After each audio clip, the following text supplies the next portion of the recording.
When did slavery end in the U.S.? Was it after Abe Lincoln's Emancipation Proclamation? No, that only applied to Confederate states. Was it after the 13th Amendment was ratified? Technically, though Delaware didn't formally do so until 1901, the last state to do so. Whatever the truth, as of 2021, the U.S. celebrates its end on June 19th, or Juneteenth. Here's how we got there. A man named Gordon Granger starts his military career at West Point.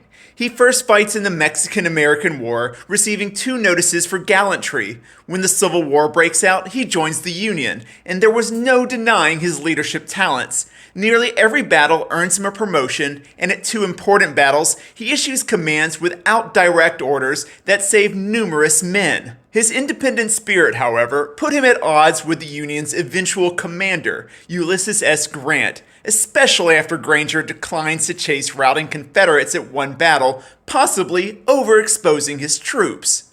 This stalls his career, but his reputation still nets him a command that took him deep into Alabama. When the war ends, he's sent to Galveston, Texas to enforce Lincoln's Emancipation Proclamation, as Texas slavers only listen under military threat. On June 19, 1865, Granger posts General Order No. 3 around town and in newspapers, reaffirming former slaves are free. Progress is slow, though. Direct support for the newly freed wouldn't come for another 3 months. This meant for many, work requires going back to former slavers. Life did gradually improve in Texas, but racists fought against progress. Fast forward to Fort Worth, 1939, where the home of a 12-year-old girl named Opal Lee comes under assault by a white mob for her family simply moving into a white neighborhood. Though she and her parents escape, their home is burned, and the day is June 19th.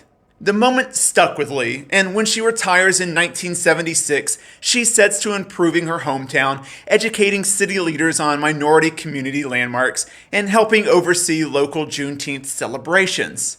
In 2016, she decides to go bigger. At 89 years old, she walks from Fort Worth to Washington, D.C., speaking at cities along the way.